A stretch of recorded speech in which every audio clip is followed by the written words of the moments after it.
Welcome to Sunday night prime time here on Racesport TV, streaming live on iRacing Live, because we are here at Suzuka for the 2K World Cup. Wilmington and Jakesbury, we are here for the race. And well, you know what, Jake? Suzuka, Skippies, there's nothing better than that. There's not much you can find better, and the band is back together again. Hello. It's been a while since we've done the 2K World Cup, and since we've last been here, Will, we've seen a brand new winner in Tuan Tran. That was at Summit Point, and we have also seen the extension of a championship lead for Ariane de Freitas in the Evolution Racing Team machine. But today, it's a whole different challenge. Suzuka's long, it's arduous, and today, for what is 22 laps and 1 pit stop, you've got to be at the top of your game, especially on a long lap where you can't afford to make mistakes. Let's talk about Tran's victory first, because it's been a long overdue victory for him. Exactly, and he's always been that driver in and around that middle of the pack, always hoping to break out, and we've seen at the start of this year just how much he's improved. He's been up there fighting for victories and podiums and top 5 finishes. And Summit Point was the culmination of all of that. And yes, we've been waiting a long time to see a victory from him. Now he's got it. You can't just afford to be a one victory wonder. He's now got to escalate and improve. And that's the thing for Tran. He's a bit like Danica Patrick in some ways. Danica Patrick actually won her first race even at a Japanese racetrack. It was close to here. It was Motegi in Japan. 5 minutes remaining of qualifying. We have got then the lap times that will come up for you, hopefully, on your screen in a moment's time or so. I shouldn't see that email whilst doing a broadcast. Ariane de Freitas to the top of the timing stands. Johnny Gwundi to the top of the timing stands. Over Philippe Leber. Then Ariane de Freitas. Alfredo Malo Brian Duarte in 5th place right now. Gareth Dorning, no Francois Boulienne up into P number 5. It all happens in a blink of an eye.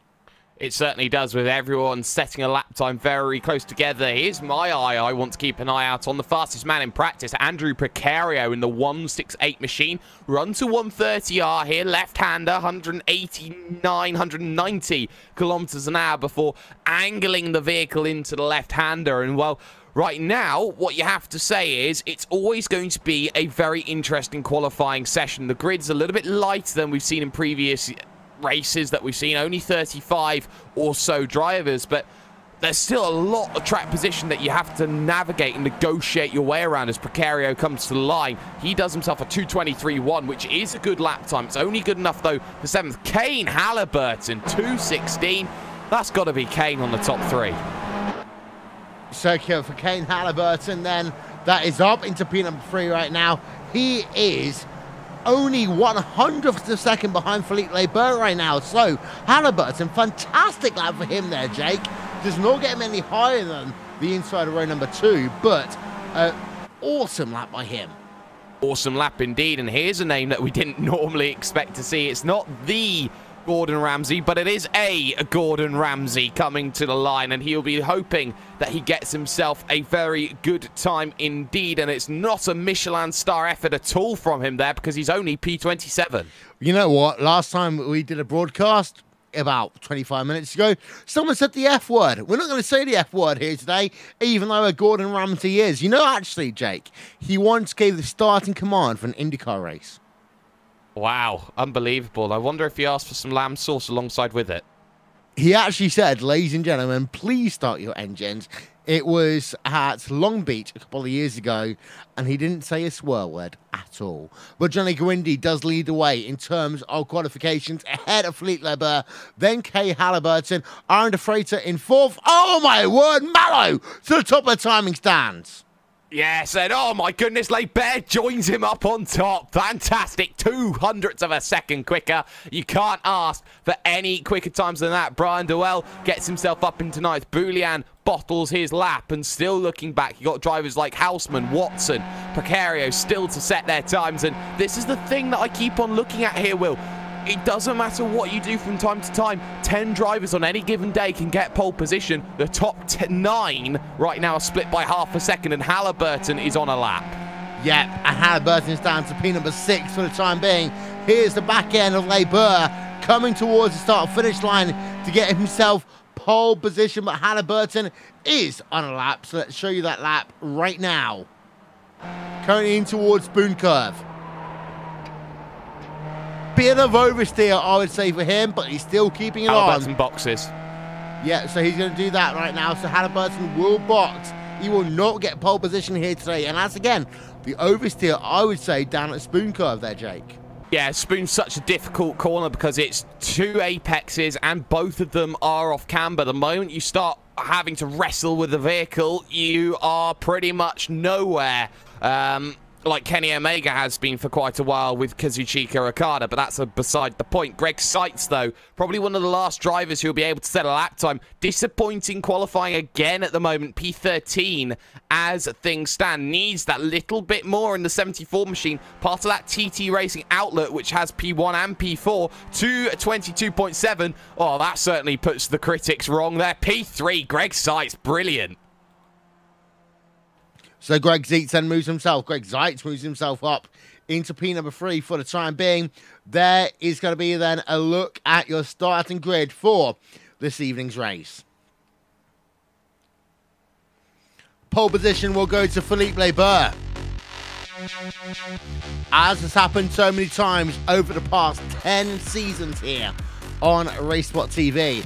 Alfredo Mallow in second place. Greg Zeitz in third place. And Aaron De Freitas rounds out your top 2 rows. Circle on back, it's Johnny Gwindy in 5th place and Andrew Corio in 6th. David Penna Gimnes there in 7th place and Kane Halliburton in P number 8. Row number 5 is completed by Fahim Atanides there and François Bouliam. There is a look at the remainder of the drivers as they cycle through on your screen right now. And while Jake, tonight, it is all about who can manage lap number 1. Exactly, lap 1 is always going to be very difficult. Don't count out Tom Ward at the back, though. P35, he will always go through the field. We know how quick Tom Ward can be, but lap 1 is always very difficult. You talk about how much history has happened down at turn number 1. You talk about Raikkonen's pass on Fizzy Keller on the last lap. You talk about Senna versus Prost on the opening lap. There's so much that happens during an event. Turn 1 and 2, always very important. And it's that sort of finding out stage that you find with most drivers. They look to try and get themselves into position and then work from there after the first lap. You're never more nervous in a race than you are at the start of any event. Yeah, you consider the heart rate, you consider the everything in terms of drivers. We've got drivers, most of them at the front of the field, they are all ready to go. So, it's now a case of what is going to happen over the course of the next couple of laps here on Racespot TV and on iRacing Live. There is a look by our aerial coverage brought to you by And One Design as we cycle in on the front of the grid. The front of the grid here has always been an entertaining place. You think about to 1990, to Ayrton Senna and Alan Prost. We are almost now ready to get racing here at Suzuka Circuit.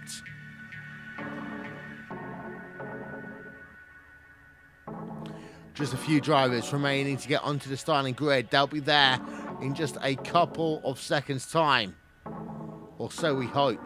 There's Philippe Leber. He's ready. All drivers seem to be ready right now. So let's get those engines revving. Let's get ourselves underway here at Suzuka. Lights will go on. any moment now. We've got ourselves a few seconds to go, but now the lights go on.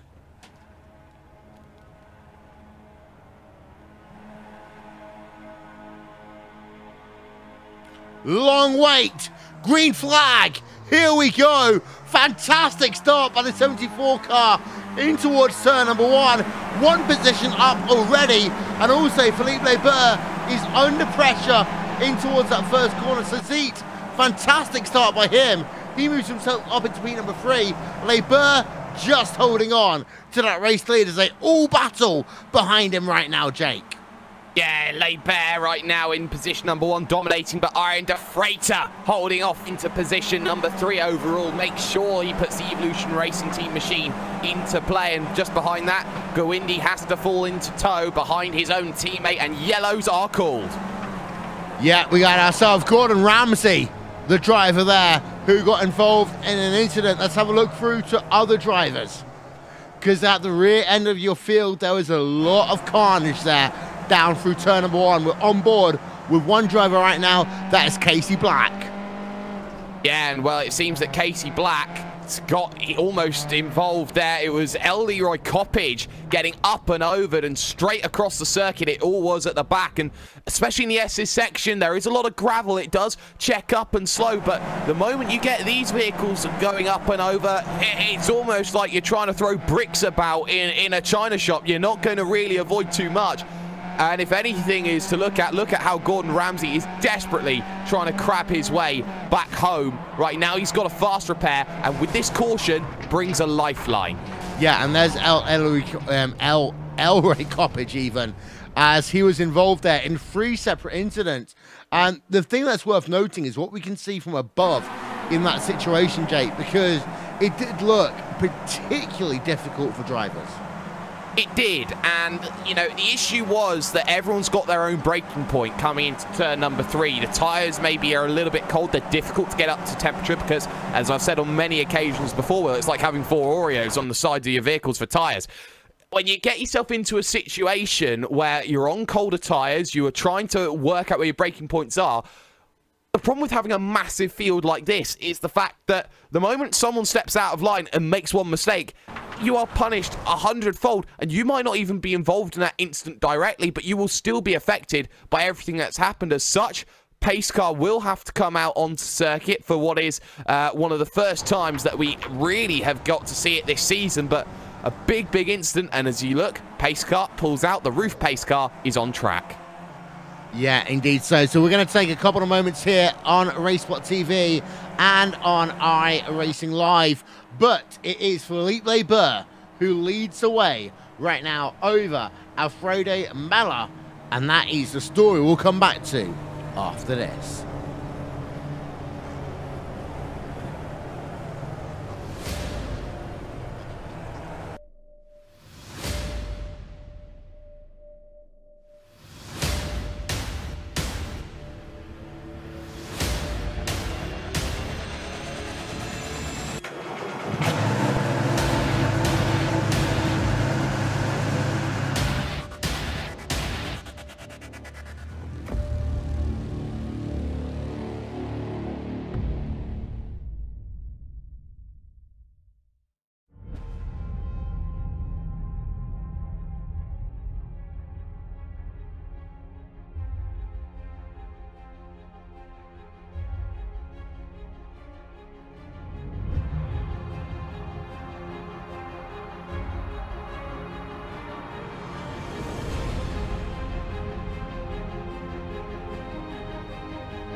Finish your sim racing week with Monday Night Skippies here on RaceWhat TV and on iRacing Live in support of Calm, the male mental health charity in the United Kingdom. We'll be live from 8 PM GMT. Join Rachel Whiteford, Connie Maddock and Alinish Blonstrom as we round out your week of iRacing here live and exclusive on RaceWhat TV. Pace car is currently pacing ironically around the racetrack. The lights are still on right now, and well, Jake, we talked about it off air. Important caution because mostly mid part actually got kind of separated. Exactly, and the issue is when you get a split like that is that suddenly you'll find 25-30 seconds lost at the start of the race, and I think everyone deserves a fair chance after a major incident that probably would have taken multiple vehicles out, has taken out multiple vehicles, you know, out of this event, and some drivers getting a second chance. Gordon Ramsay, I was making the joke as well. Gordon was alive, but just barely the way that he was crabbing around the circuit, but now he's towards the back of the field with Tom Ward, can try and latch onto him towards the end, but this is a really big issue now on the strategy game here, Will, because everyone's saving a lot more fuel than they would have done otherwise. Yeah, and I want to quickly talk about the number 14 machine, because we're going to be honest, Gordon Ramsay can do what he wants to do, but he can...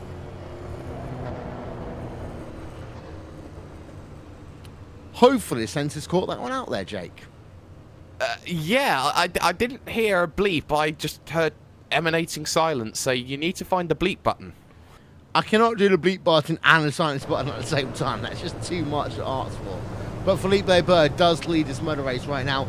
Drivers who have come on towards pit road: Tom Ward, Gordon Ramsay, Rob Adams, Leroy Coppage. Coppage is out of this motor race right now. Everyone else is still classified on your leading lap right now behind the safety car, the iRacing first safety car that is now completing lap number 2 of 22.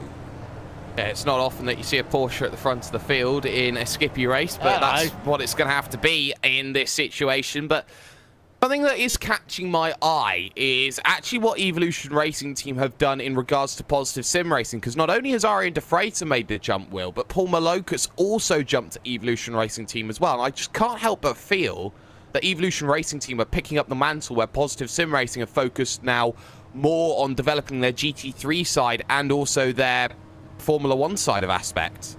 It is that weird time of the year, isn't it, when you have the teams that develop through things like the Pro Series. We've got one driver, I believe that is Fran Duran, going very slowly, by the way, on the ultra left-hand side of the racetrack as you see it. But it's that time of the year, Jake, that you see people who will switch teams, switch allegiances, based upon not what's happening in their series, but what's happening elsewhere. Yes, and there is a lot of politics that goes behind a lot in sim racing, and I like to think that I'm in tune with some of what is going on within the sim racing world, as you would like to think, Will, as the figurehead of sim racing, as you are right now. But I know nothing. Oh, that's cool. But, you know, you look at situations that go on between teams and, you know, some drivers decide they've had enough at a team, they want to go somewhere else. It's like Movano. I always talk about Movano. You talk about Marcus Hamilton, but you never talk about Marcus Hamilton on his own, Will. You always talk about Marcus Hamilton and Frederick Evers. And it's almost like they're a married couple at times, that where one person goes, the other person basically has to follow. So they have Ant and Dec syndrome. Yeah, indeed they do. Felipe Barber right now leads the way in terms of this race. Of course, he himself has changed teams over the last year. And actually, we will say, Jake, I'd arguably say he's a better driver right now. I think Felipe Barber taking, you know, his own initiative into his own hands, forming TT Racing with the likes of Johnny Gwindi and Greg Seitz, Vinicius Rocha in there as well. I think it's really, you know, helped Felipe Barber get himself, you know, a lot more focus on what he wants in Skippy Racing and how he wants to improve and how he wants to get better. The only issue I've seen out of Felipe Barber this season, and last season as well, is he's had some dreadful luck over the past 6 months or so, and that's something he needs to address, because we all know how quick Felipe Barber is. He's Mr. 2K World Cup. He wins titles by being at the front and dominating races, but this season, last season as well, he has not had the best fortune in the world, and I wonder who's got the voodoo doll that's causing him to crash. He is leading, however, and Alfredo Malo is in second place. Aaron De Freitas in third. Greg Zeet rounds out your top four. So overall, for that team, they are doing pretty well. We have a look down through your field, and Rob Adams has got himself back out on track. Carl Drunke has made a pit stop. John Morgan has made a pit stop. Michelle Delaval has made a pit stop, as has Anthony Catt, Gordon Ramsay, and Tom Ward for all different reasons. But that will help them in terms of the fuel game. They will still have to make a pit stop, but it'll be shorter later on, Jake. Exactly, and that will be very crucial between now and the end of the event. Getting that extra lap, spending less time on the lane. I was wondering why Tuan Tran didn't dive down onto the lane earlier, because if you look at the vehicle, Will, we saw him pulling to the extreme right-hand side of the circuit. He's got a heavily damaged rear wing, and the front wing doesn't look too good. Let's just say that aero dependency isn't massive in these machines, but it looks like he's almost on the verge of having no aero at all. Yeah, it could be worse. But it's still bad. I was going to say, it could be like a culturific society right now, as we see Philippe Leber leading the way behind the safety car. The lights are out. For Philippe Leber, this racetrack, actually, Jake, you have the less opportunity than most others to get yourself the run from a rolling start, because that's essentially what we've got right now, a rolling start. But Philippe Leber, he's got from the time the pace car comes in through that final corner, which is off camber and actually very difficult to deal with.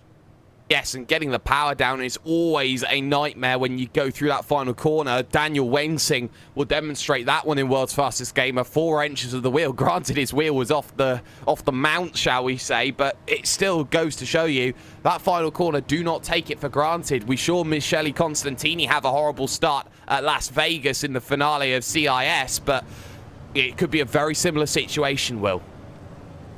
So there is a look then at your drivers. They head themselves towards the Casio Triangle. There are your top 8 along the bottom of your screen. Philippe Leber leads from Alfredo Mayo, then Aaron De Freitas, Greg Zeet, Johnny Guindi, Andrew Corey, David Jimenez, and Kane Halliburton round out your top 8. A good restart then for Philippe Leber, but actually a very good restart from Alfredo Mayo, because Philippe Leber almost botched that start. Green flag, we're back in the air. Let's go racing one more time. And will it be the case of Malo being able to get the advantage? He's close, but not quite close enough, as he tries now to do so in towards turn number 1, and he cannot do so. But behind, we have got side by side Greg Zeet, Bass, Johnny Guindi. Yes, and that, well, actually, it's the other way around there. I think Will Guindi through on Seat, so that's very crucial. But I wonder whether Leber jumped the start on the sense that he passed the pace car before the green flag came out. Yes, it was down the lane, but you've got to be very careful about those sort of areas if there's a drive-through or anything to look at in that situation. But no such dramas on the second restart. Everyone behaving quite nicely, and I think everyone was taken unawares by the fact that Leber had to speed up and then had to slow down yet again, because he timed his run far too early. And also, it's very lucky we didn't get a second safety car here, because that's the sort of situation that we normally expect, a second big pile-up. But the drivers today have done a fantastic job as we now go on board Alfredo Mayo in that number 204 machine. And I'll tell you one thing, he is right on the rear of Philippe Leber, just 4 tenths of a second separating these two. Yeah, just 4 tenths of seconds. They head into what you can say is the Kamui Kobayashi hairpin, the one where he always seems to find a move here or there. A little wide though off the exit though was Aaron De Freitas in position number 3. This will allow Johnny Guindi the chance to make the move potentially into Spoon if he wants to, but he's going to back out of it. It's never decisive when you're always turning left in towards the right-handed corners, or right into the left-handed corner, shall I say, of Spoon right now. So you'll have to sit back, you'll have to wait, you'll have to look for a different opportunity. But that's something that we are starting to see here, where those drivers are tentative and are more prone to making mistakes off restarts. Yeah, there's Bastian Holzmann, as we're just going to see him right now, as we also look at the graphic going on the left-hand side of your screen. Who are the movers and shakers in your event so far? Well, inside your top 10, only one position has changed, That's Iron De Freighter to Greg Seats. We never see that in the 2K World Cup there, and that's the thing. These drivers are being really cautious here today, and well, Jake, I think that's going to be the case for most of the afternoon. Exactly. It's always difficult to make overtakes. Sometimes at Suzuka, you need to have a little bit of help from time to time from people around you to try and get yourself through. But side by side for lead, Alfredo Malo to the front of the field makes it look very comfortable down to turn number 1, which will be the prime overtaking opportunity on this circuit. So now Leibert will happily sit and wait. And if you're a clever driver here, Will, you wait as long as you dare on the fuel, because everyone did their numbers on a dry race, on a race that did not have a caution. Now a caution's been put into play. Everyone's strategy's out the window. Everyone's adapting. Everyone's learning. Do you want to think that potentially Philippe Leibert gave that race lead away to Malo because he knows how much fuel to save in 10 laps behind a race leader? Because we know how wily Philippe Leibert, but also Iron De Freighter and the likes of other drivers can also be in this field. I would also argue there that potentially Malo is almost too inexperienced right now. He doesn't realise the fact that he's been played by the likes of Leibert, by De Freighter, by Guindy, by Greg Seats.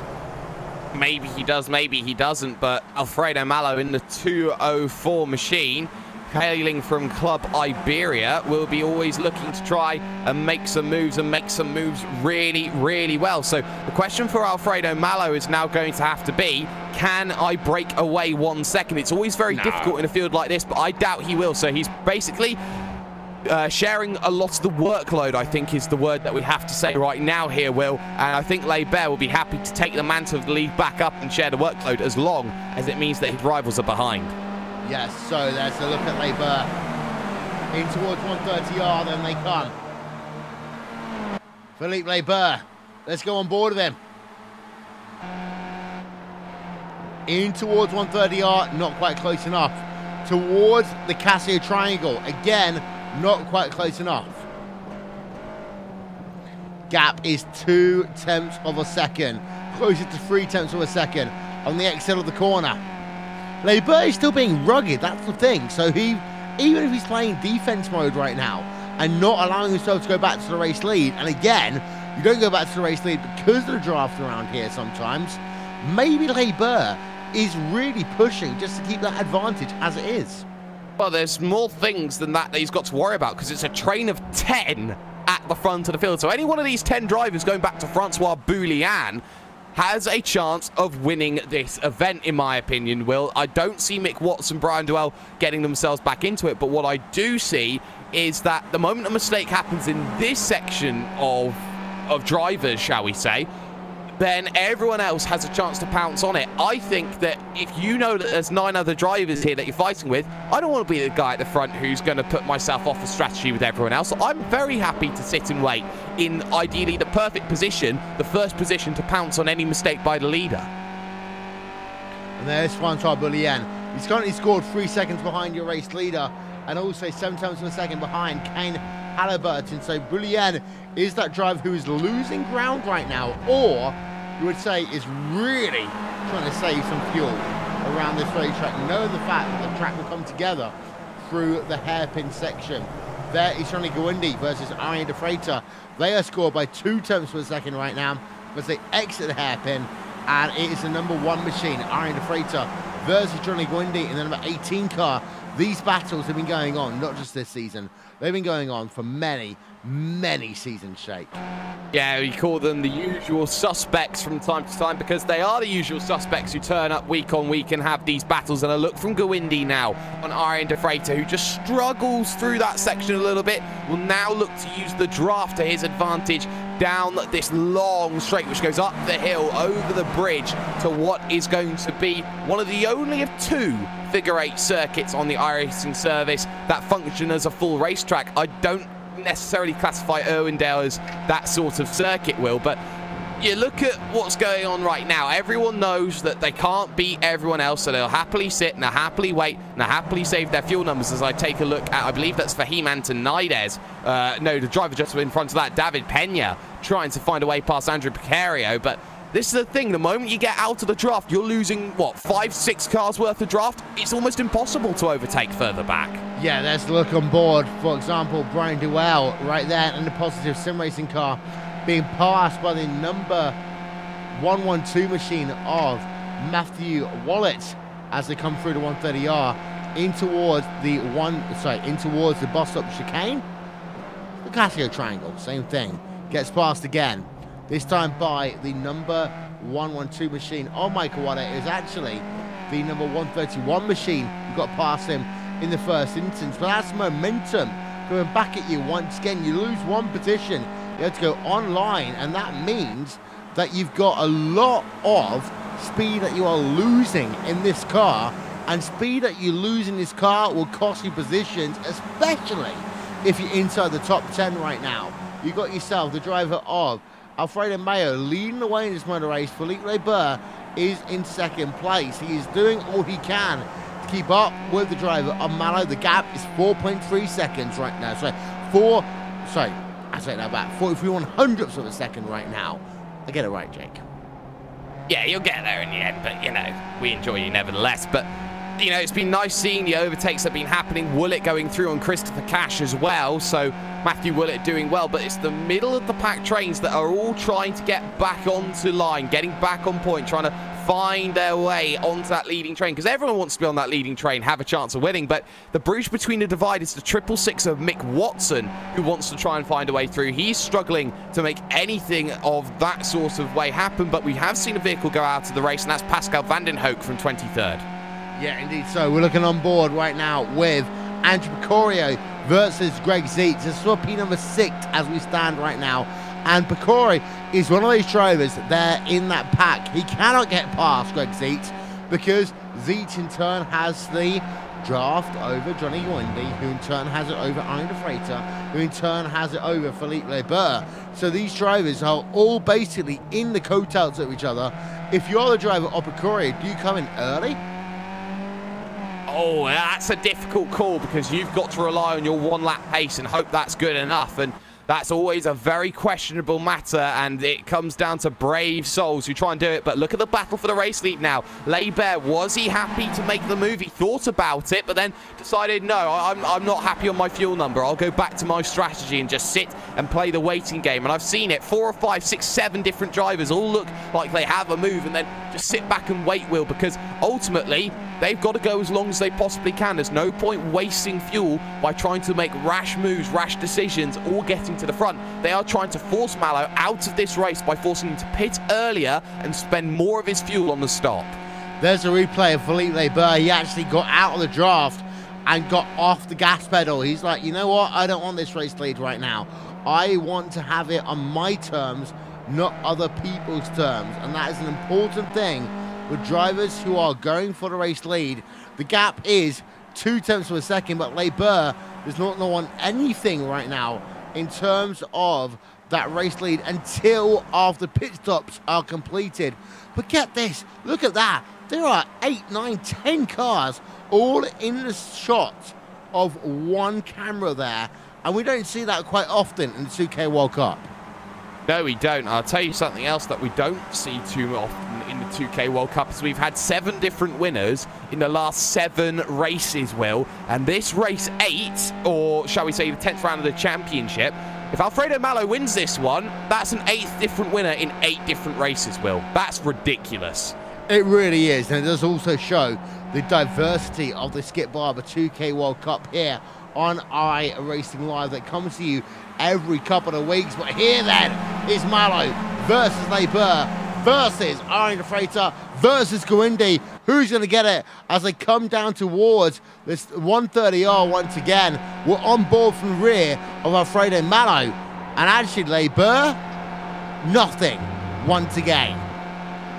Yeah, he's thinking about it, and I think it was actually de Freitas lifting off, which was the more surprising fact for me. And look at how it's checking up behind. I was looking at the likes of Gwindi there, Seitz, Precario, Pena, all thinking about making that move and not doing it. And Leber's the first to dive in, and that's very crucial because it gives a gap now over to Alfredo Mallow. And if he's not careful, because he is effectively the only driver who's gone in, He has basically just handed the initiative now to the freighter to go, here you go, catch. Look at this, though. Gawindi down to the inside. Make your point. Team TT are on a rampage, and he's sideways. Oh, my word. What a battle we've got going on then down inside your top 10. Let's get ourselves a quick replay of that one. It's also worth noting that in the next lap, if Philippe Leber can get a fantastic outlap, that will help him exponentially. But let's get a look then at the replay in towards turn number 1. Two Team TT drivers.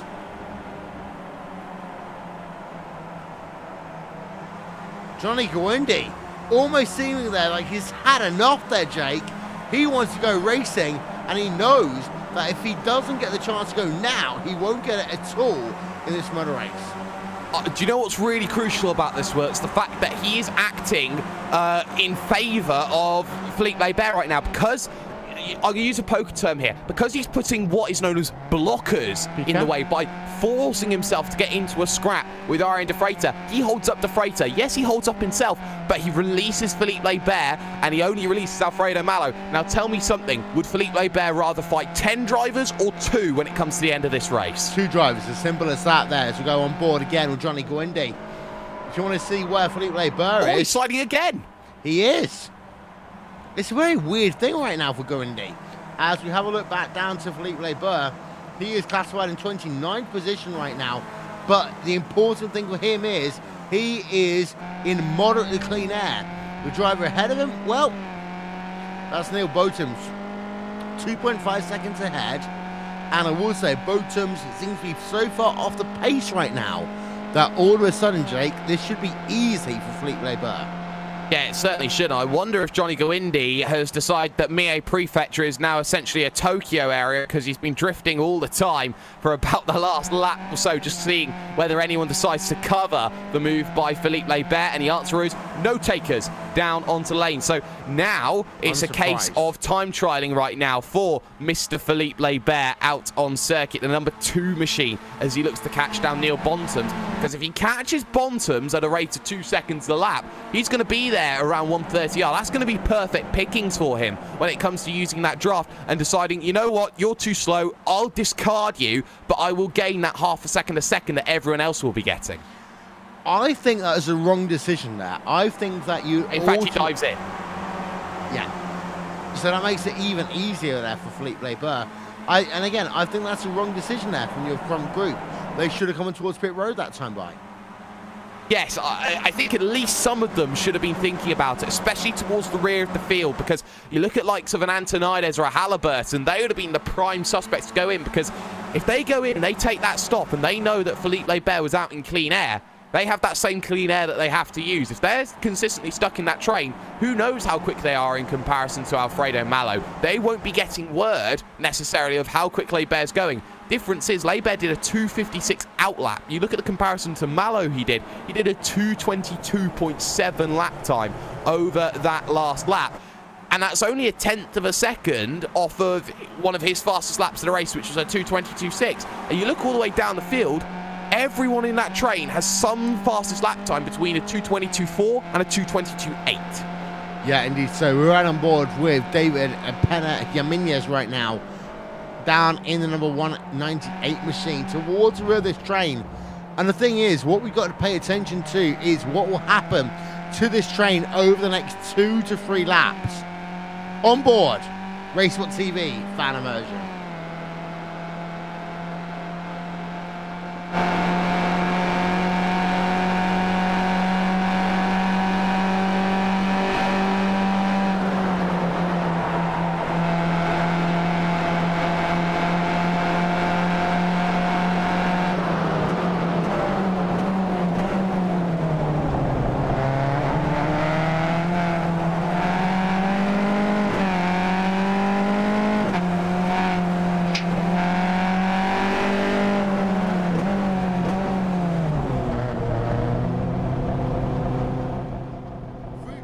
Towards pit road that time by. Malo comes on towards pit road. Yunez comes on towards pit road. And also Fahim Asanides all on towards pit road at the same time, Jake. And Antonino sped onto pit road. No doubts about that one in my mind. He was lightning hot trying to get onto those brakes, and the brakes just decided, no, we don't exist anymore. So he was going straight on regardless of who it was. But Malo now thinks that he has to cover Felipe Lebert when it comes out on circuit. And look at this, out and away, side by side they're going. David Peña's decided to take less fuel than anybody else in this situation, and he jumps Malo, and Lebert jumps the lot. They do.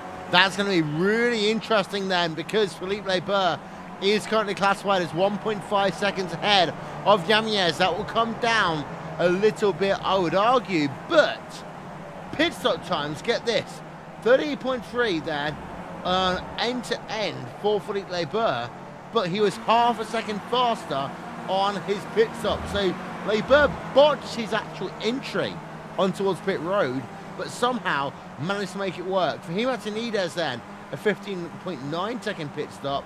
And you look at the rest of the drivers right now who have come on towards pit road, only about 8 have not done so, and they are Johnny Guindi at the front of your field, for example. They do not seem to have had long pit stops.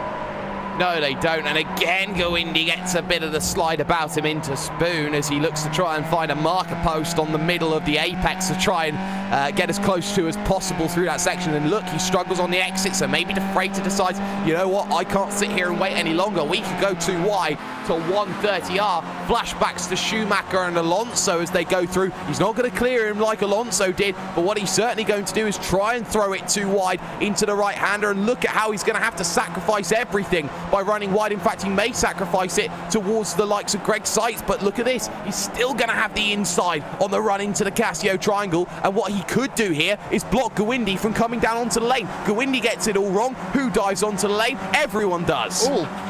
Yeah, all last minute as well, but as a consequence, Guindi there loses his position to Ian De Freitas. Yeah, he does, and that is very crucial in that situation. I was looking at Precario coming down to lane as well. He almost took the rear, Hamilton Kubica-esque, in the sense of he almost took the rear completely out of Greg Seitz as he was trying to hit the brake. So all 5 of these drivers having to be very careful as they come down onto the lane. So now it's a case of who will get the advantage, who will get themselves out and away, and in fact everyone else deciding now is the time. But Lebert is clear, and I think he's going to stay clear if things stay like this, Will. Yeah, so there's Felipe Lebert working himself up the field. 3. Up to 3rd place. That is the driver of Mikel Delaval and Anthony Catt ahead of him, but Felipe Lebert has an advantage over Ian De Freitas. That gap is 2.4 seconds right now outside the draft range, and again, that is almost what I expected there from the driver of Ian De Freitas. What a fantastic one he's just had. Yeah, exactly. What a fantastic issue they have. What a fantastic way he has been fighting around everybody else. And there's not much you can argue against the work that Felipe Lebert continuously does week in, week out. And Lebert's managed to get that one on point. The issue is, though, he's got those 2 seconds over everyone else. Is he safe on the fuel number? As we've talked about, that caution puts a lot into the mind, and you think that there's still 11 laps to go, 10 when they cross the line. Everyone's still got to be careful. There's still a race on here. De Freitas, Peña, and Malo all could still do it, but the big issue is Peña and Malo are very much outsiders. They're not used to this position, not the same way that Ian De Freitas is.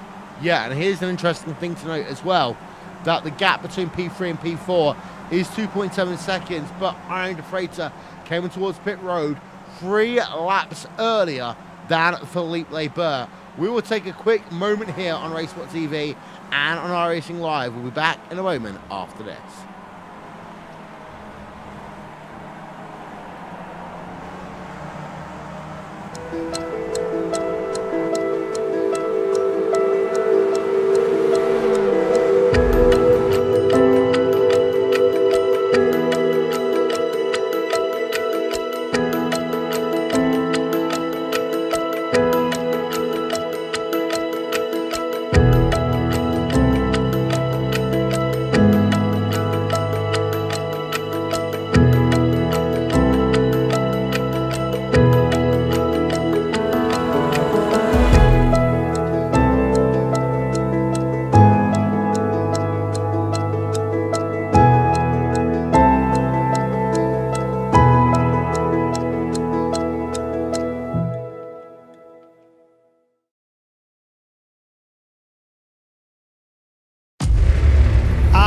iRacing, you wanted the best, you got them for abreast. Often imitated, never duplicated. The greatest show on dirt, the World of Outlaws.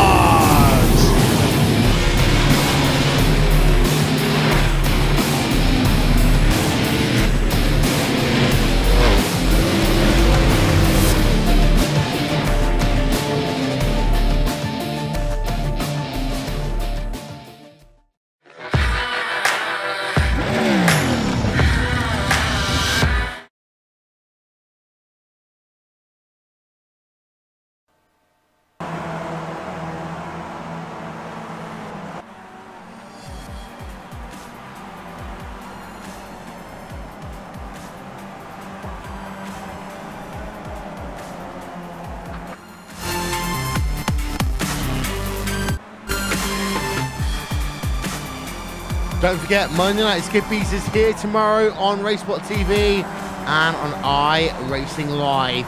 See some of the best UK Island racing drivers go at it on Monday Night Skippies in support of the Calm Zone, Jake. Yeah, exactly. And oh my goodness, I've seen a massive sideways moment for a driver. 2 sideways, 3 sideways. And that's Anthony Cat, who's just come back out of pit road. Clearly not happy. He went sideways through Degner 1 and decided, nope, Degner 2's not happening. There is a replay. From the Dunlop curb all the way up then for Anthony Cat.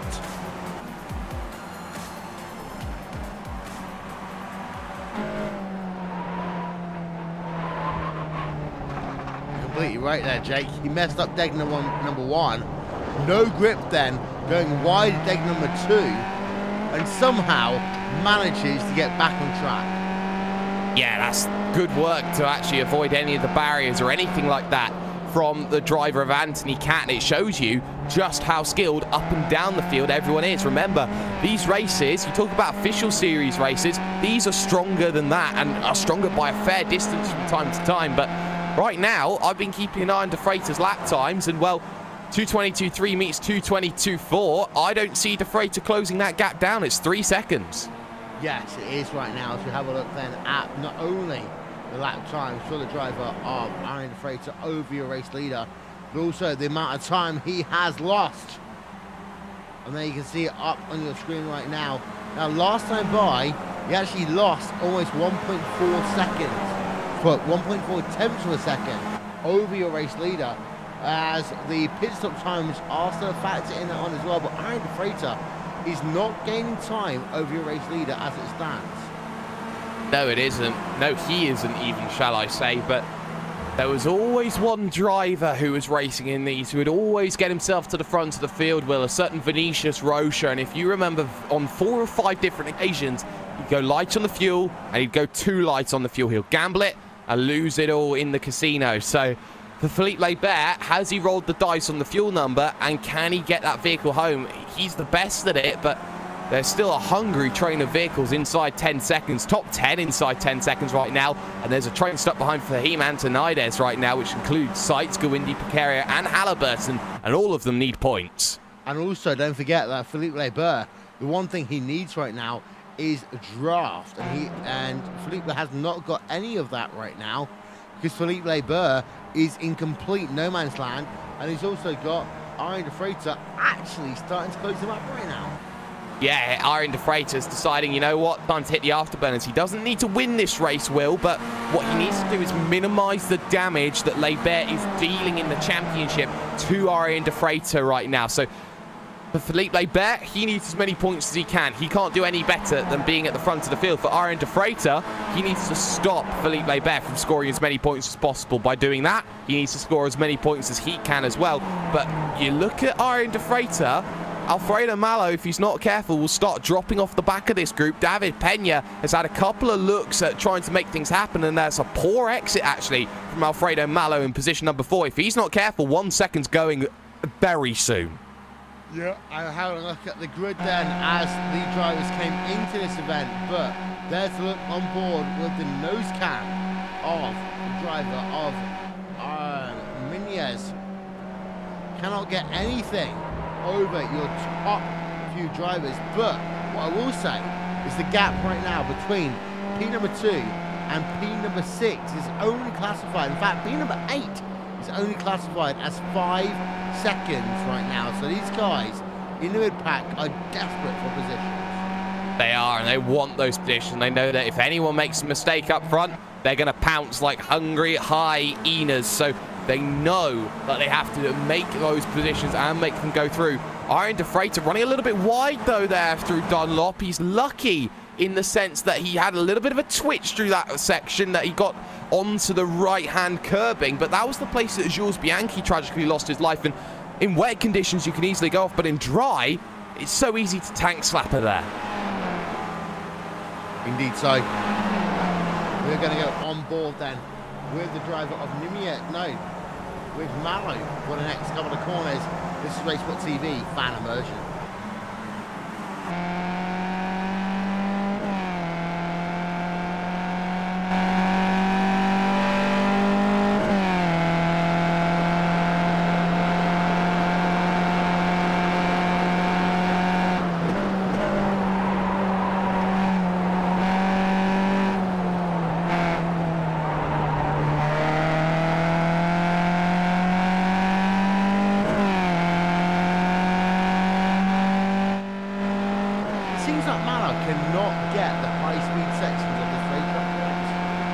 It may be the way that he set up the vehicle, that he set it up to get the corners like Spoon correct, that he's setting up the corners like the Casio Triangle, and maybe even what we can classify as Kobayashi Hairpin. You want to make sure that you have a vehicle that works for all sections of this circuit, and this is one of the toughest circuits in the world to set a vehicle up for. Yes, you normally set it up for high downforce, but these vehicles and downforce doesn't do too much for these vehicles. So you've got to be careful about how you set up a lower aspirated vehicle like a Skippy and make sure that you can keep on working at a very high level.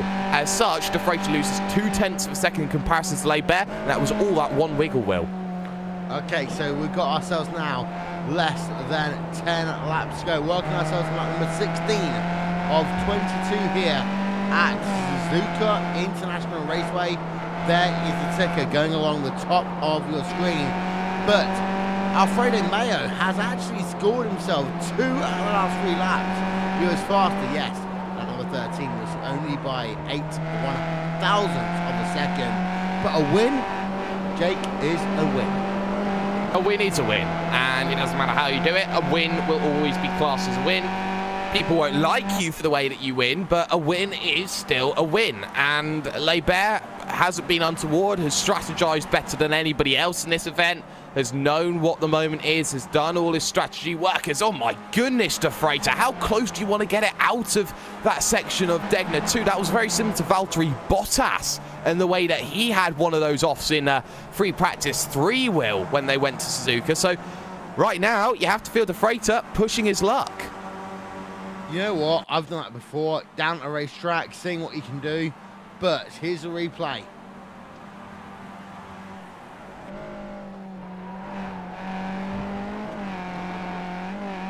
You know what? He's been bloody close to the walls all lap long there.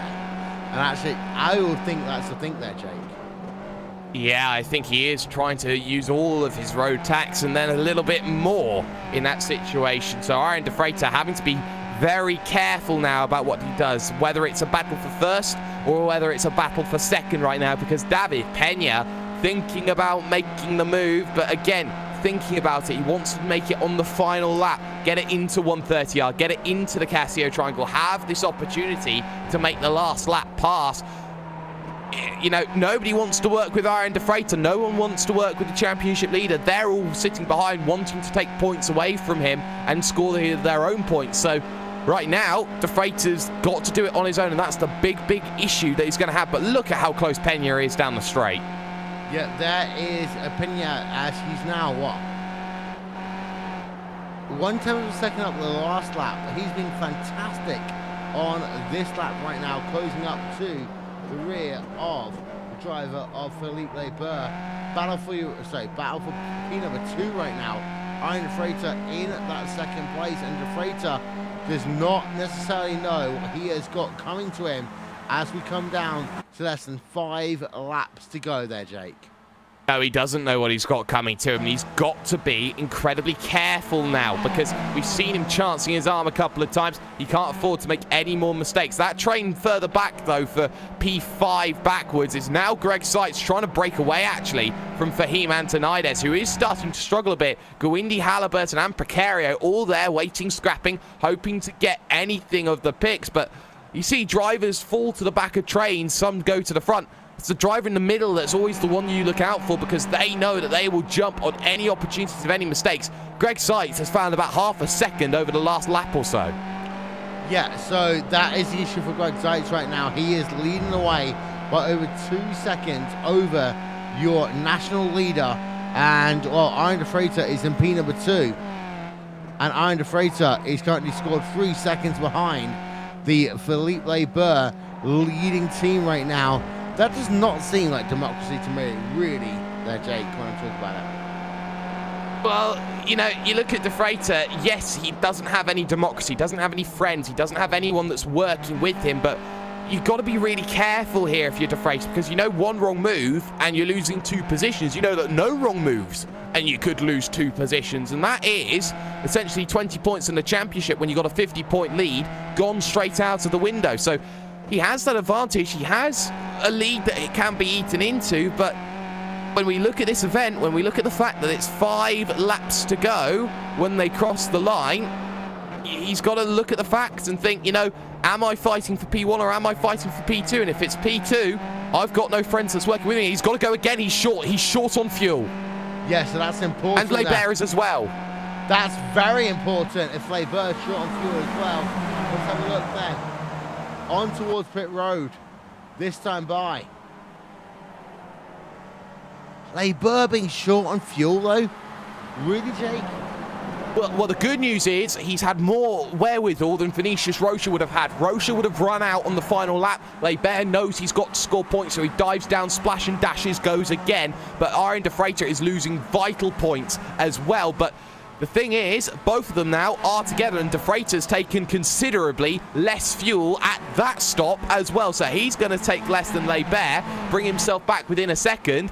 And looking at where they are in terms of battling, oh, hello, there's Carl Dronke wanting it, Leach wanting it, Dalla Valle wanting it, Antoine Tran as well. And look at that from Iron De Freighter. He messes up the corner, and Dronke wants to fight him. So there we are. So much happening down in the last few moments then. We are on lap number 18 or 22 here in the 2K World Cup. But we have got issues on pit road, up and down. What is going to happen next? Drivers out of the race. Brunstrom, Black, Downing, Van der Hoek, Coppage and Masida are all out of this event. But Felipe Leiber has had to relinquish the lead of this motor race. Whoa! Go on. That was Dronke getting wide at Degner 1. He was side by side for the entirety of the S's, Will, and into Degner. You don't go too wide into Degner, and that proves why. Yes, and of course, anytime you go too wide into Degner, you know something bad is going to happen to you. Let's go back then to your landlord leaders going on as it stands right now. And look, I will say one thing, that your team as it stands, they've got a pretty good landlord rating in terms of the teams that are entered, but they are struggling in terms of something else. As we go back on board then with the driver of 3rd place, Johnny Gwindi. And when you're looking at Johnny Gwindi and what he is going to do, he gets a massive slide. He has to come down onto the lane there. He's short as well, and that is big. Boulian is short on fuel. Everyone's short on fuel. It reminds you of the race where everyone ran out of fuel. Maybe a yellow flag. It is, and nobody knew how much fuel to put in. They all thought they could put in a lot less. It turns out they can't. So now the race victories between David Pena and Alfredo Malo. Both of those drivers have never won a race in the 2K World Cup before, Will. Both of these drivers will make it 8 different winners in 8. And this is what you talked about at the start of this broadcast as well. Jimenez maybe getting himself the race victory. Alfredo Mayer maybe getting himself the race victory. These two drivers now are battling for something that no one else thought they would do. There's the lap times between them. because you see that Mallow is struggling in that dirty air, but will have 3 laps to go at the line right here, Jake. Yeah, 3 laps to go at the line, and that's very crucial because if both of these drivers, and you remember, David Pena was very light on the fuel coming to the stop, and you look at Alfredo Mallow, he wasn't. So if you're David Pena, I'd drop behind at this situation. Know you can make the move on the last lap and just save something. I'm not sure David Pena is safe on the fuel. I think he'll have to do some lift and coast. And if this is the case that both of them are short, you got Sykes, Antonides, Halliburton, and Precario waiting. And remember, these drivers were fighting for a top 5 about 2 laps ago. Now they're fighting potentially for a race win. Or if they are short, how short are they? Can they lift and coast around this racetrack? Because we know and we've seen before drivers that try to go to the end of the motor race. And well, Jake, this is another opportunity of this, but it does seem to be that Mallow does not want to find a way past Remedius right now, as they will come down to 3 laps to go at the line. They certainly will. And in terms of the championship between Leiber and De Freitas, Leiber's 13th, De Freitas 14th. So they're going to drop massive points to the likes of, say, a Greg Sykes, the likes, to say, of a Mallow or a Precario in this situation. But still, Pena versus Mallow, the battle we look at in towards the Casio Triangle, and Mallow is certainly not close enough compared to David Pena to make anything happen at any given stage. Pena's got a better turn of cadence, and Pena's in, and Mallow's in. Both of them have to dive. Both of them are short. Antonides is short. You look right now, Greg Seat thinking about it. He stays out. He thinks his number's good, and now Greg Seat versus Precario is the battle for the lead. You know what? This sounds like the 2011 Indianapolis 500. Down towards turn number 1, and they come right now. Greg Seat leads the motor race. There are some drivers who have not made 2 pit stops here today. They are Greg Seat, Andrew McCory, and also Kane Halliburton. These 3 drivers, all of a sudden, they have become the most interesting part of this event. Pin number 4 is Brian Duell as well, with pin number 5 being Tom Ward. It is, and Leiber comes out ahead of David Pena, but very much crucially for the championship, Pena's ahead of Aaron De Freitas. So De Freitas got more work to do in this event. Talk about Tom Ward, who started dead last. He's now got a top 10 as things stand. So now, even more than that, everyone now understands where the game is played. Greg Sykes right now could take a victory. Precario and Halliburton hoping that they can get themselves a race victory in terms of this as well. And these are 2 more drivers who could be the ones who make it 8 from 8. I think Greg Sykes has already had a race victory this season here, Will. And the answer is no, he hasn't. Yeah, so Greg Watkins Glen did not this season. That was no, the last season. Yeah, so he's not had one this season, but he did have one at Watkins Glen last season. It was Silverstone, actually. Silverstone. I'm sorry. As we can see there, Greg Seats then, he's got a 0.8 of a second advantage over Andrew Precario. But Precario has got himself Kane Halliburton right in line. Same type of strategy then for all of these 3 drivers with 2 laps to go at the line, Jake. And someone's got to do something. Precario's got to get to the rear of Greg Sykes. He was half a second quicker on the last lap, so you would feel that he would have a chance to close down that half a second again. Halliburton could be the main deciding factor, though, when it gets right down to it, and everyone hopes to get themselves into a battle, into a chance of getting themselves that all-important points haul that everyone wants. And look at this. Precario has used all of the draft on the straight, and he's brought himself back into play. So, down to 2 laps to go then, on board of Precario. He can't make it. They all can't make it. They're going towards pit road. My word, does Brian Duell now dive down onto the lane? This is amazing. And after Brian all Duell's of this, in. Wow. Could Tom Ward from last take the victory now, Will? Well, he has done 8 laps on this. He's in as well. Oh, my word. Everyone in, and that gives Leiber the race lead again. If everyone comes out of pit road, does the splash and dash properly, I think Leiber, even with a splash and dash, has the lead of this event. This is ridiculous. Speechless. Here's Philippe Leiber. He leads the motor race right now, and he leads it by 1.4 seconds over Jimenez. Who would have thought that one about 15 laps ago? Who would have thought that one about 5 laps ago there? Oh my word, Jake. I'm speechless. I've never seen anything like this in the 2 years that I've done sim racing. I'm not sure you've seen anything like this in the 7 years that you've done sim racing, Will, but my goodness gracious me, this has been the most up and down race I have ever seen, all because of one caution. And if people don't like cautions, cautions do crazy things, and this is the craziest thing I've ever seen. Everyone was short on fuel. Nobody got the strategy right today. I think part of the issue was they were all expecting to do 2 stops at one point in their event, but then they didn't quite necessarily get the fact that they had to do 2 stops when they needed to do so. We have got a lap and a half to go here today on 2K World Cup, and Aaron De Freitas right now is in 3rd place, and he is hunting down the driver of Jimenez, because they're only 0.2 of a second apart, and Aaron De Freitas now looking down to the inside in towards the 130, not the 130R, the spoon curve. Yeah, he's thinking about it, but he can't do it, and he's only got 1 lap after this to make something happen. And look at the train behind them. Dronke, remembers, only made 1 stop here today. Michael Dalla Valle only made 1 stop, and Michael Dalla Valle was one of the people caught up in that first lap incident as well here, Will. So that's a massive, massive thing that these drivers are going to get, because you look at the likes of Dalla Valle and Dronke, they're looking at top 5s here. Here comes Aaron De Freitas, position number 2. It's all but his right now. Yeah, as he heads himself then down to the inside, he's got that pass, scored complete. Aaron De Freitas up into P number 2, but what will happen on the last lap on the motor race, we don't quite know that one yet, as here comes Aaron De Freitas and Jimenez then. They'll take the white flag.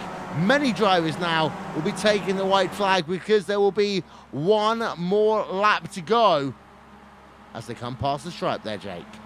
And Dronke was a lap short on fuel, so Carl Dronke will battle out the battle for the podium then on this event, but it still leaves Michael Dalla Valle with the opportunity. Remember, he pitted that extra lap on lap 1. He got that extra bit of fuel compared to everybody else, and he was able to hold himself in very good stead, but we'll keep an eye out on him as well. De Freitas has lost the position back to David Pena right now, and Pena made it into turn number 1. So now these two are fighting amongst each other. Pena can't get the race victory like this, but De Freitas will crucially lose points overall to Barber. And the important thing to note is that Barber is 1.5 seconds ahead of the rest of your competition right now. That is the gap. And Philippe Barber is continuing to put away the fastest lap time. Well, they're close between Barber and Jimenez right now. It was only 1/10 of a second less than that between the two of them. But with Jimenez under pressure from Aaron De Freitas, this is making things very, very tough for either of them to challenge Philippe Barber in terms of the championship. That'll be the battle going towards the towards the checkered flag here, Jake, as they head themselves into Spoon Curve.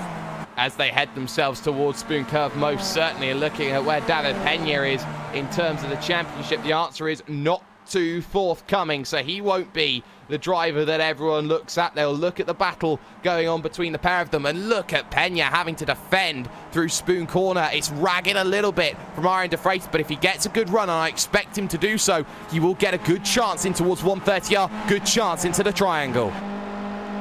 So here they come then for the final time. Let's have a look. We are on board with Aaron De Freitas. That is his last pit stop time. This is a look as he goes towards 2nd place then in this event. And back down to the outside will come the driver of Jimenez. Cannot do so in towards the bus stop chicane. It'll be the driver of Philippe Barber who will take victory here today. There is Philippe Barber coming home past the start-finish line. 2nd place to Aaron De Freitas. 3rd place to Jimenez here today as well. I just see a driver, that's Inez maybe? Out of fuel on the line. Yeah, oh my word. And he lost 2 positions, 1 to Halliburton, 1 to Sight. So that's 2 positions gone. He was close on the fuel, but there was no cigars at the end of it there. He was trying desperately to get through, and I think Precario was out as well. Still got battles, Kajka versus Ramsey, and Ramsey asking for the lamb sauce around the outside into the inside, and I think he's going to steal it away. Beautifully done by Mr. Ramsey. Well, there's a replay then coming up for year 4. Gordon Ramsey, number 14 machine. Let's go on board of them.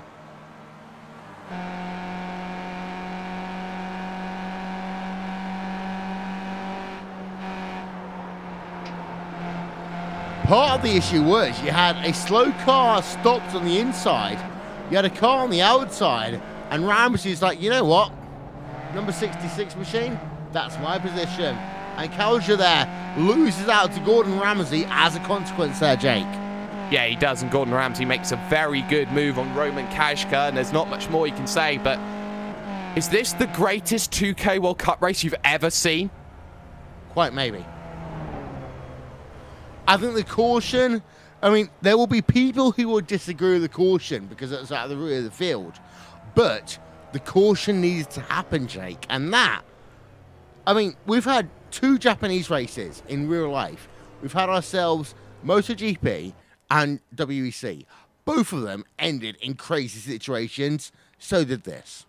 Exactly. There's a love affair with Japanese circuits, and there's a love affair with them for a reason. They produce races like this, and well, what you have to say also, Will, is that it doesn't matter whether you're P1 or whether you're P24 or something like that. Every driver, every vehicle, every instant is effectively the same thing.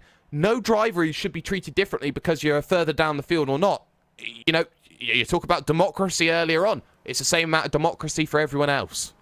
So there is a look at your final race results here from the Skip Barber 2K World Cup. Philippe Leber wins here today by 1.9 seconds over Ariane de Freitas. David Pena Jimenez then in 3rd place with Michael Delaval in P number 4. Johnny Gawindi rounds out your top 5. There is a look at the rest of your results. It is interview time. Race winner Philippe Leber is stood by with the one and only Mr. Jake Sperry. Well, this has been the craziest race I've ever seen from a 2K World Cup, and Philippe, about 3 laps from the end, or 4 or 5 laps from the end, you were position 13. By the end of the event, you were winning by 2 seconds. What is going through your head when you know you're short on fuel? I wasn't short on fuel. Well, it looked like that some drivers were converting it to a one-stop. Michael Dalla Valle, one of those drivers who was able to almost convert it to a technical one-stop strategy despite pitting on the opening lap. But, you know, those pit stops maybe a little bit longer. 2-stop, everyone thinking about bringing it back down to a 1-stop today. You were looking in position to try and get yourself back into play, and you take 2 seconds out of the freight. It was 3 seconds at one stage in the event. The battles earlier on with the likes of Alfredo Malo, that 10-car train, how difficult is it to sort of be patient and wait and know that maybe you're quick enough to be at the front of the field, but it goes against your strategy play? Well, I had to play the long game. We were discussing on the team channel if it was possible to do a one-stop, and it turned out that we could probably do 12 laps on the first stint, but never 10 laps on the second. Maybe with a lot of fuel saving, but still, it would have been risky. But sitting behind, I don't remember his name. Alfredo? Alfredo, yeah. I was just saving fuel, and when I noticed after a few laps that he was really slow and that I could probably go quicker if I was on my own, so I decided to pit a little earlier than the others, and that worked pretty well because I came out in P1, well, after everyone stopped, of course. But it was close after the second stop because Arjan had a much better stop than me, and he came out about a second behind me. But he started battling with David? I don't remember. Some guys behind him, and so he lost about a second, and so he was 2.9 seconds behind, and I could keep that gap, so that was good because I was afraid that he would close the gap, but my pace was all right, so I'm pretty happy. I'm like extremely happy. You've got to be very happy after a race like the one that you've just had, and well, you know, it seems that wherever you go with the 2K World Cup, there's always a good event. And, you know, we had 7 different race winners in the last 7 races. You put a very sizable, increase to that. And surprisingly, it is your first race win of the season. So it makes it 8 different race winners in 8. Does it mean it's always difficult knowing that there's always going to be a driver somewhere who's looking to try and, you know, pick up the spoils any which way you look at it and make an open championship? Yeah, but this championship, it's clear that Arjan is going to win it. if he hasn't already won it. But actually, this week is the first week I had some time to practice during the week before the race. So that it shows that I still have the pace, but I just need a little more practice every race. So yeah. There's always a lot of practice needed, but of course, in 2 weeks' time, it's the random race, which means that you don't know what it is, we don't know what it is. There's a Lord above who doesn't know what the race is going to be, but there's a race. And everyone's got to be prepared. And the last time we had a race that went down to it, which was at Mosport, it ended in quite a dramatic fashion. So are you looking to think that you can get yourself back into play once again at an event where nobody knows what the race is going to be? Yeah, definitely, because like I said, I usually don't have a lot of time to practice, and in a random race, it's the same for everyone. And so I'm hoping I can add another win this season. Hoping for a second win of the season then. Philippe, before we let you go, shout out sponsors, anyone you'd like to thank? No, I just want to give a shout out to the steward who threw the caution. That was unexpected. It wasn't me. That was yellow. Yeah, well, I didn't see what happened, but I was surprised. Well, anyway, Philippe Lebert, race winner right now, having a very good job of things. But Will, Mr. De Freitas may have a different view of certain actions. Yes, indeed. So Arjen De Freitas is here. And Arjen, talk us about your race. What should I say? I had a decent race. The safety car coming out in the beginning.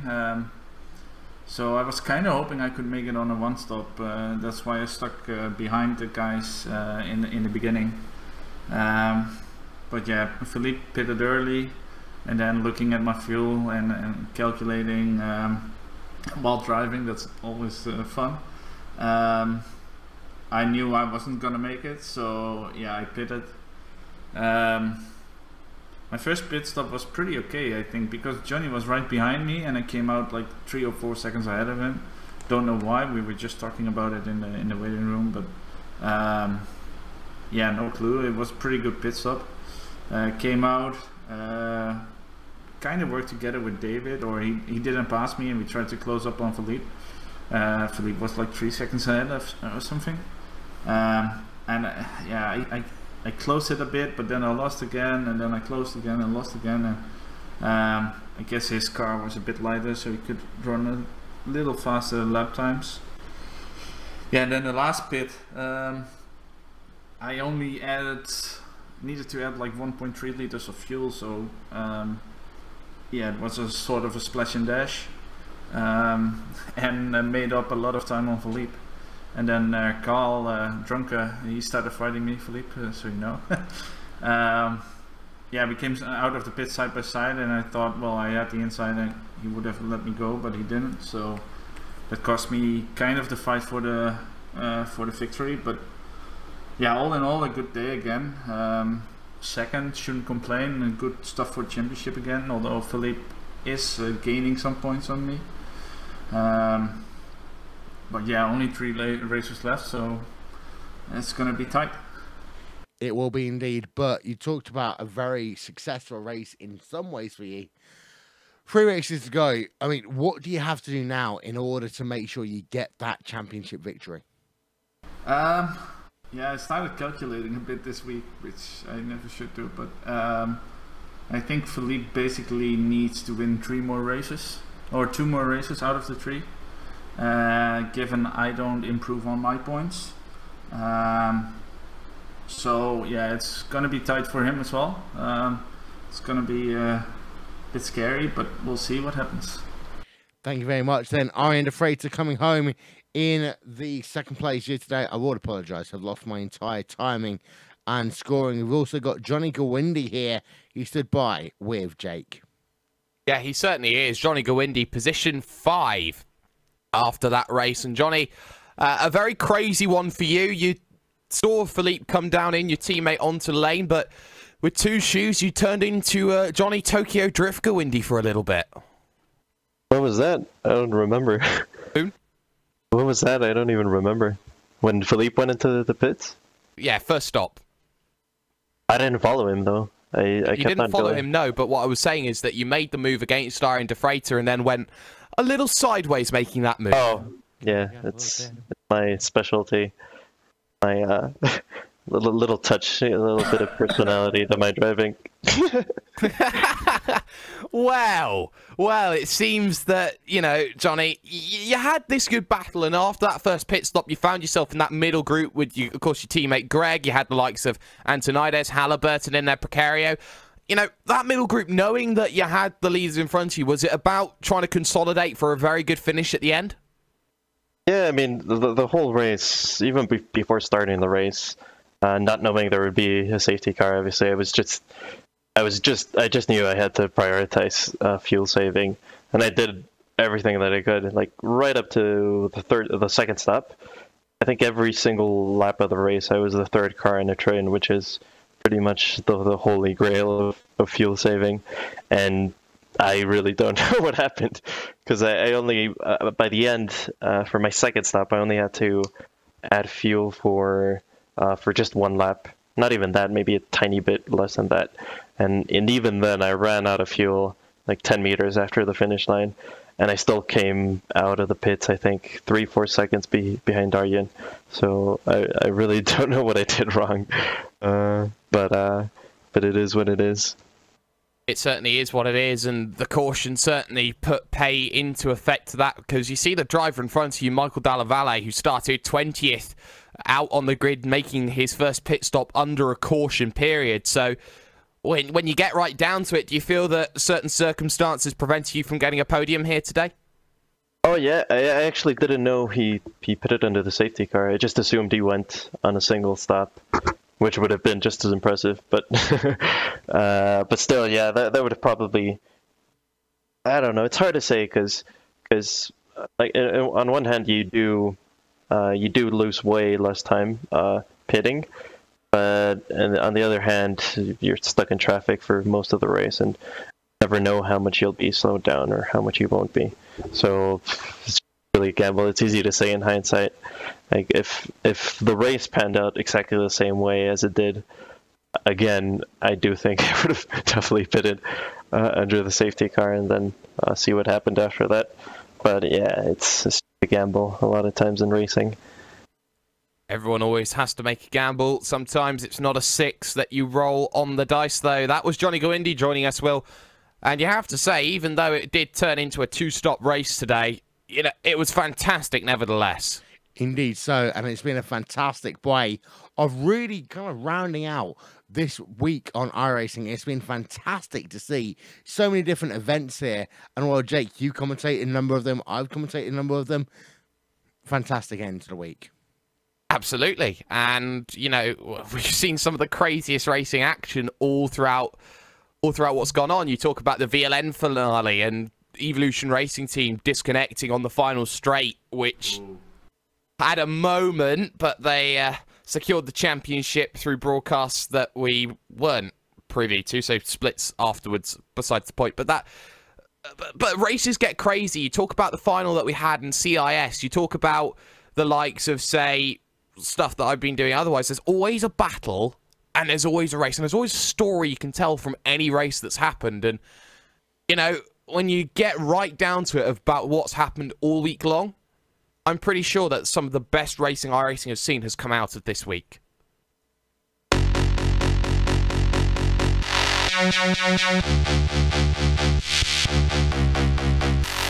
That is unfortunately all we have time for here this weekend, though, from RaceWhat TV and iRacing Live. This has been Sunday Night Skippies here on RaceWhat TV. Don't forget, M&S is coming to you tomorrow night, but we, in terms of Sunday Night Skippies, will be back in 2 weeks' time, and we'll talk to you then. Good night.